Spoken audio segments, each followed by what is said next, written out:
What's up, guys? Welcome back to my channel and hope you guys are doing good in this pandemic period. So, North London derby, Spurs versus Arsenal in the Tottenham Hotspur Stadium with a brand new stadium, mainly with fans in the Premier League, and that's going to be so desperate. Those 2,000 fans are going to be so desperate booking their tickets as soon as possible and will be coming in to watch their teams after this COVID thing has, run the whole world. So PL is back with the fans, and stadium is gonna be colorful. Will be with the fans, and will be the support is gonna be huge. So for the home side probably, and so the away side has to deal with it, and it's gonna be difficult, you could say, but it's some sweet gesture coming back in the Premier League again.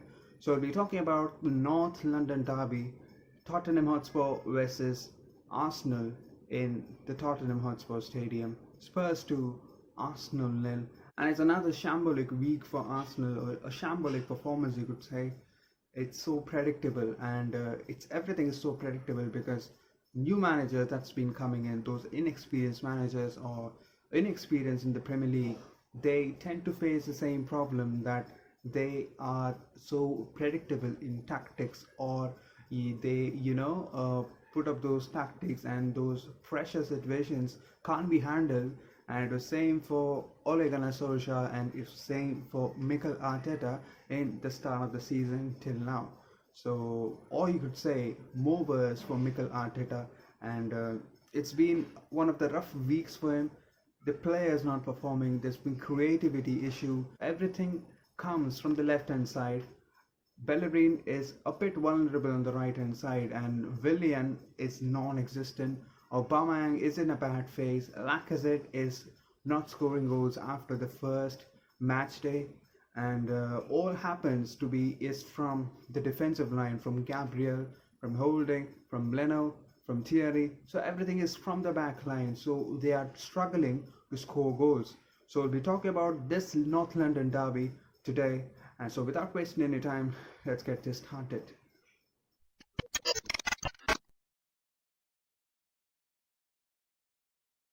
Let's have a glimpse at the lineups that's been put up by Spurs and Arsenal. With a midfield two of Sissoko and Højbjerg, is always going to be starting. And Ndombele injured, so Lo Celso coming in. Steven Bergwijn, Heung-min Son and Harry Kane. And in the defense, it's Serge Reguilon and Serge Aurier. And the centre backs are Eric Dyer and Toby Alderweireld and Hugo Lloris in goal. So it is obvious that this lineup is going to be posted by Spurs, a strong 11, their stronger lineup. So with Arsenal, you have Gabriel and Holding in the back two, with Kieran Tierney and Hector Bellerin.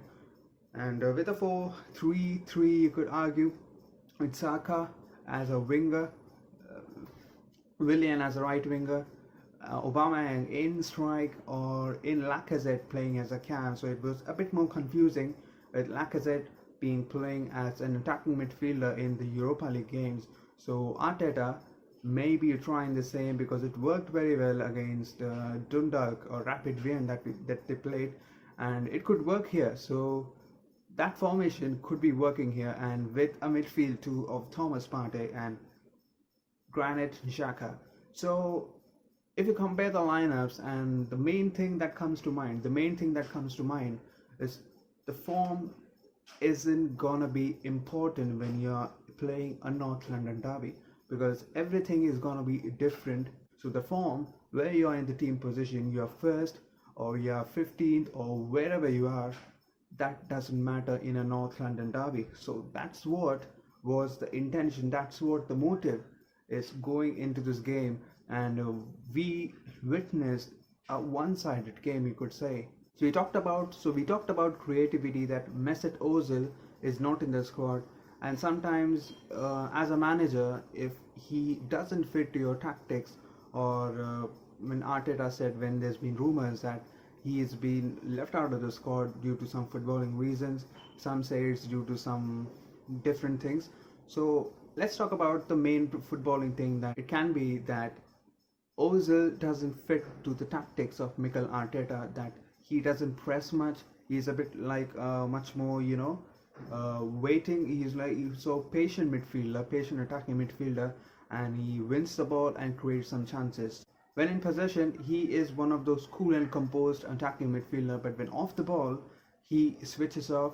So that may be a problem for Mikel Arteta, that the team isn't pressing that much, because we need those, in those North London derbies, you need to press the hell out of the opposition, plus this hell out of those, bigger clubs that we are facing. So Ozil may be not fit to that. So Mikel Arteta would seriously, or personally, would have registered him out of the squad, and that may be one of those reasons. But at these kind of times, you have to take those players not just because they fit in your system, it's because he is world class.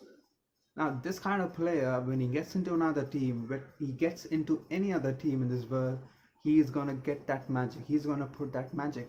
So fans were not happy, and even I was not happy that Ozil was not included, because he can do that change in a team of any tactic. That's what I believe. And when you left out him, it's gonna be something serious trouble. And after he was omitted from the squad, there's no creativity. So that says it's not like you left out Ozil, that you have someone like Dominic Szoboszlai or someone so great in that position so that you can play them all. No, it's not working. No one is as good enough as Ozil in that position, and you need to be having him in the team no matter what, because he is world class, and maybe he is a bit more, not under your tactics, but still you need to get him in, because he is one of those leaders on the pitch, and he can change games very, very often, very, very easily. And he has done it in the previous season, just a year ago, before Arteta was in Unai Emery era too. So you could always not say that he is not good enough. So let's get deep into how Arsenal plays. Now they have been put in a 4-2-3-1 formation, which changes to a 5 at the back in defending role when off the ball, and they have those qualities to be, exchanging those positions. Now Saka has been playing as a winger in this game, and Tierney as a left back. Now they can switch positions, and they have that telepathy to match, and Tierney puts a cross, it can find a man, it can find Obama. So the main tactic is it's always going to be coming from the left hand side. Gabriel to Tierney. Tierney will put a long ball to Aubameyang. Aubameyang will find someone in the box, and a goal, 1-0. That's going to be the tactic. Remember that FA Cup game against Manchester City? Arsenal's goal was one long ball away from Aubameyang, and he guarantees you goals. A Golden Boot winner a year before, a Golden Boot missed by just one goal last year, and he is yet to score in the Premier League in open play this season. 11 games done. It's worrying, really worrying. As an Arsenal fan, you should be worried about this, and they sit 15th in the table.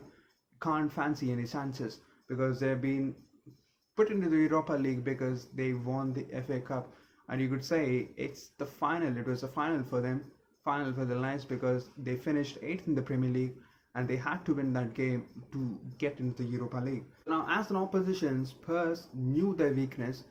They're gonna, watch them do their possession stuff. They're gonna watch them pass all over the pitch, and they're gonna sit back and defend 5 at the back. Let that be dirty, but it's gonna be useful with Jose Mourinho. He has been one of those managers who are overusing that technique, park the bus and hit them on the counter. They have did it with Manchester United. He was sacked a year ago, and so you could argue about the same could happen against Spurs, because that's what has been happening for every 2 years. He has been sacked by a club because of that park the bus technology, park the bus, whatever he has, introduced in this football league. And so it was always going to be 2 years shift, 2 years shift, 2 years in Chelsea, 2 years in Inter Milan, 2 years in Real Madrid, 2 years in Manchester United, and Spurs is the culprit now. So it has to be dirty for him. But you would look at Tim Sherwood, a Spurs legend, we'll be saying his tactics are so masterclass. His tactics are so brilliant, so fucking brilliant, and he wanted Jose to apply that to someone, and was happy to look at those counterattacks and smile like hell. He wasn't standing in his feet while he was so excited. Well, he was so excited saying these old stuffs, and that was idiotic. They had all of the possession, and Spurs were happy to see them have the ball and hit them on the counter. And when they got that chance, Son finishes off, and that's a bit worldly. And so worldly, you could say Bellerin and Holding could have done better. You have seen someone like Son who has had some 9 fucking goals, and you let him run in, and you try, get him in a position so that he can curl and he has no pressure. Someone of his Son's confidence, you let him come in. So that has to be one of those main things in this North London derby, that you need to mark Kane and Son, because you don't have to give them spaces. That has to be the main thing. So you need to be doing that. Didn't do that, and you actually get punished for that. And 1-0 in the early minutes, and that was a big setback. Pierre-Emile Højbjerg, one of the best players that's been produced by Jose Mourinho, you could say. He didn't produce them, you could say. If being from Southampton, he has been one of those, important players in the Southampton team, and recognizing him, seeing that talent, and picking him up, and being one of those major guys, one of those starters for Tottenham Hotspur under Jose Mourinho, is one of the biggest, scam in football. There's been one of those scouts. There's been scouts that's been doing fantastic in the Spurs group, and that's so joy to watch. This guy on the pitch is so brilliant. Whoever comes in front of him makes them work. It's so hard to beat him. His physicality is so much improving, and doesn't allow anyone to pass easily. It's gonna be tough. Let's be honest. Pierre-Emile Højbjerg can be one of the best DMs in the league. You could always argue. Ndidi no, Pierre-Emile Højbjerg, Rodri no, Fabinho no, Thiago is injured, so no one is going to take his place. He's literally in the top of the league in that defensive midfield role, and he's just bossing it. And also, Jose has to be praised for this, because he has been identifying that trait in him, and he's been putting in, and he loved that player. Loved that, that kind of player who is so defensive and who has that quality, who has that physicality to win those duels, win those tackles, track this position towards the team. And same with Tanga and Dombele. Now, he was a defensive midfielder. He's actually a defensive midfielder. Trying him, he is more like a Paul Pogba kind of a player. Now, he loves to dribble, he loves to hold up the ball, and he can do that tricks, and he can create that very well. Now, trying him in the attacking midfield role is one of the major ideas, and it worked so well, and it's going so well. So you need to praise him for this Tanga and Dombele and Pierre Højbjerg thing, how he has set up and how he has improved these players, and they are ready to actually give everything for him, give everything for the club, and they can be one of those important players in the squad in the following, in the coming future. And this isn't the North London derby we expected. We wanted a deserved North London derby. There's going to be fights and tussles and who is going to win, but it was so one-sided.